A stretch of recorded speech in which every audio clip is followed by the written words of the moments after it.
Hello, this is Steve with the Free Bullion Investment Guide. Today is February 9th. I'm doing a review and outlook for gold.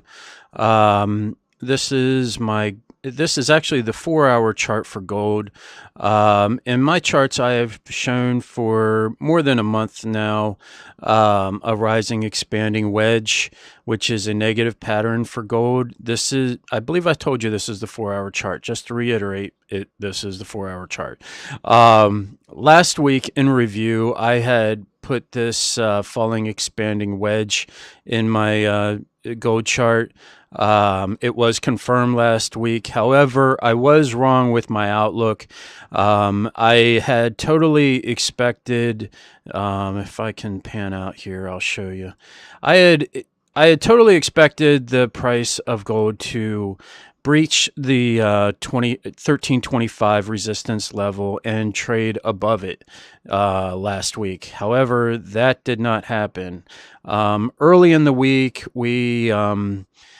the market was hearing possibilities that there was progress in the trade talks between China and the U.S. And with these trade talks, I mean, it's 1 week it's good, 1 week it's bad, 1 week it's good, 1 week it's bad. And when it's good, it's great for the dollar and bad for gold and silver. And when it's bad, it's the other way around. It's great for gold and bad for the dollar. And that's exactly what we see here in the gold chart here. When that news came out, when this news came out over the weekend, the market was all giddy about the possible trade, the trade war ending, and that it was also in the news that Trump and President Xi were supposed to meet and discuss the trade war, which was also encouraging to the market. However, I believe it's now highly unlikely, and that came out on the 7th, which I believe was Thursday.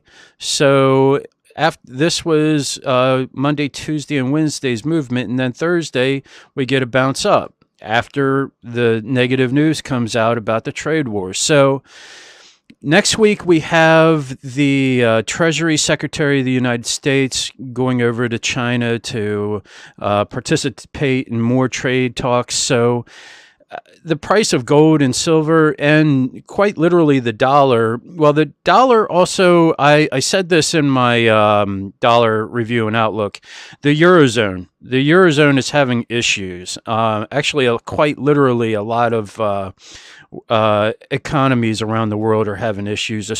Australia, India. But this story was about Germany and France and the Eurozone as a whole, that they were slashing outlook. And that also helped the dollar move up and helped the price of gold move down. So my outlook for last week was basically wrong, even though the price of gold did break above the falling expanding wedge that was identified in gold's price chart. Now, for the outlook for gold, as I just said, the trade war is still going on.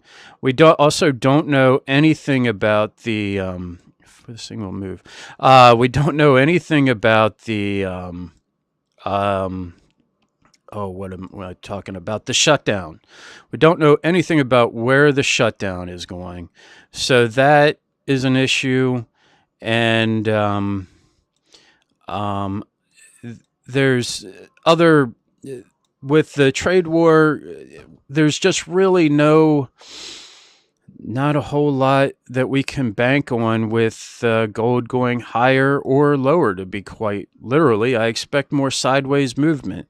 Last week I was optimistic because of the Fed. The Fed had come out more market accommodative, and it just wasn't helpful.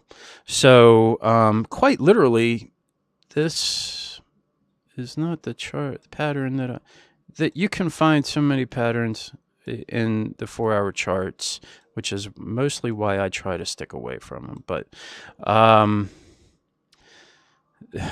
there's patterns all over the place. As I just showed you, we could have the the rising wedge, which is a negative pattern, or we could have a falling expanding wedge, which is a positive pattern. So, and that's my point. We're going to see a lot of sideways movement out of gold this week. And so I'm going to keep both patterns.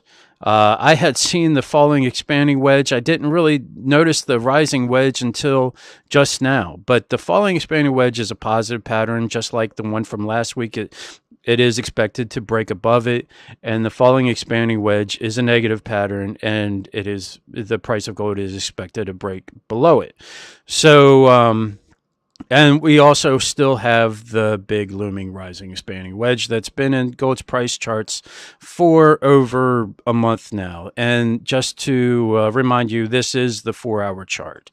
If we went to the 1-hour chart, the 1-day chart, you would see that those two patterns. But I'm most likely for now going to be talking to you in my reviews and outlooks for gold and silver, most likely in the 4-hour chart. So that's the outlook for gold, sideways, up and down. There you can find good and bad patterns.